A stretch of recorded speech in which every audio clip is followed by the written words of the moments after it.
పెరుగు, మజ్జిగ ఈ రెండిటిలో శరీరానికి ఏది మంచిది? ఇప్పటికీ ఈ ప్రశ్న చాలామందిని కన్ఫ్యూజ్ చేస్తూనే ఉంటుంది. పెద్దలు అయితే పెరుగు పెరిగే, మజ్జిగ మజ్జిగే అంటారు. పాల నుంచి పెరుగు, దాని నుంచి మజ్జిగ వచ్చినప్పటికీ మూడిటి మధ్య తేడాలు చాలానే ఉన్నాయి. అవి అందించే పోషకాలు, ప్రయోజనాలు కూడా భిన్నంగా ఉంటాయి. మజ్జిగ అన్ని రకాల శరీరాలకు, సీజన్లకు అనుకూలంగా ఉంటుంది. అందుకే పెరుగు కంటే మజ్జిగ చాలా ఆరోగ్యకరమని స్పష్టం చేశారు. మజ్జిగలో కొద్దిగా జీలకర్ర పొడి, పింక్ సాల్ట్, కొత్తిమీర వేసి తాగితే రుచి అద్భుతంగా ఉంటుంది. వ్యాధులను నయం చేస్తుంది. ప్రతి ఊరిలో, ప్రతి ఇంటిలో లెక్కకు మించిన ఆవులు, గేదెలు, పాలిచ్చే పశువులు ఎన్ని ఉన్నా, ఇంట్లో కుండల నిండా ఎంత పెరుగు ఉన్నా ఆనాటి కుటుంబ సభ్యులెవరూ ఆ పెరుగును అలాగే వాడేవారు కాదు. ప్రతిరోజు ఉదయాన్నే ఆ పెరుగును చిలికి పూర్తిగా వెన్న తీసి తగినన్ని మంచినీరు కలిపి పల్చని తీయని మజ్జిగ తయారు చేసుకొని ఆహారంలో ఉపయోగించేవారు. ఇది మనందరికీ తెలిసిన విషయమే. కానీ కమ్మని గడ్డ పెరుగును వదిలిపెట్టి పల్చని నీరు వంటి మజ్జిగను తాగడంలో ఉన్న అంతరాయం ఏమిటో మనకు తెలియదు. ఈనాడు ఆ అంతరాయం గురించి తెలుసుకుందాం. ఈనాడు దాదాపు 100% మంది ప్రజలు తమ ఆహారంలో మజ్జిగను పూర్తిగా మానేశారు. ఎక్కడో కొందరు మాత్రమే ఆహారంలో పెరుగును వాడుతున్నారు. పెరుగును చిలికి వెన్న తీసి మజ్జిగను తయారు చేయడానికి కొంత సమయం వేచించాలి. కాబట్టి ఆ విధంగా సమయం వృధా చేయకుండా అన్నంలో పెరుగును కలుపుకొని తినడమే గొప్ప నాగరికత అని ఈనాడు అంతా మురిసిపోతున్నారు.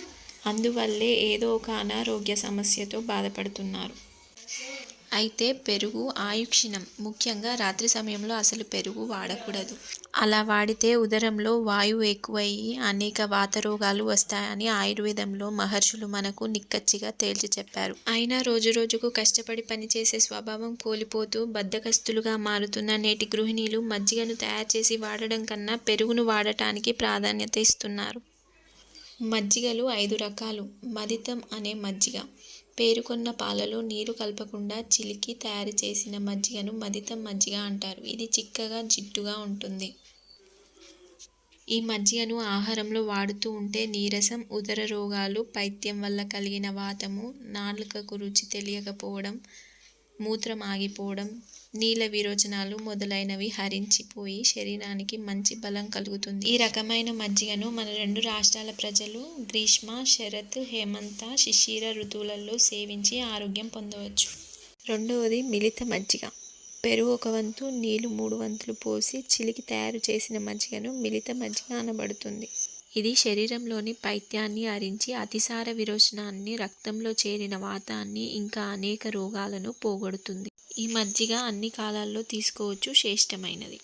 గోలము అను మజ్జిగ. 1 వంతు పెరుగు, 1.5 వంతు నీళ్లు కలిపి తయారు చేసినది. ఈ విధమైన మజ్జిగను వాడుతూ ఉంటే శరీరానికి మంచి కాంతి వస్తుంది. కంటికి మంచి మేలు చేస్తుంది. ఉదరంలో మందాగిని, విషదోషాలు, మోహము, ప్రమోహము, కఫ రోగాలు ఇలా అన్నిటినీ పోగొడుతుంది. ఈ రకమైన మజ్జిగను గ్రీష్మ, వర్ష ఋతువులయందు తీసుకోవాలి. షఢభము అను మజ్జిగ. 1 వంతు పెరుగు, 5 వంతుల నీరు కలిపి తయారు చేసింది. ఇది శ్లేష్మ రోగాలను, గుల్మ రోగాలను, రక్తమూల వ్యాధిని పోగొడుతుంది. తేలికగా ఉండి ఉదరంలో జఠరాగ్నిని పెంచి శరీరానికి కాంతి ఇస్తుంది. కాలక్షయము అను మజ్జిగ. 1 వంతు పెరుగు, 2 వంతుల నీళ్లు కలిపి తయారు చేసింది. ఈ మజ్జిగ విరోచనాలను, విషములను, ఉబ్బులను, మంటను, వాతమును, మూల వ్యాధుల్ని పోగొట్టి శరీరం త్వరగా ముడతలు పడకుండా కాపాడుతుంది. ఇప్పటికే పడిన ముడతలను కూడా తీసివేస్తుంది.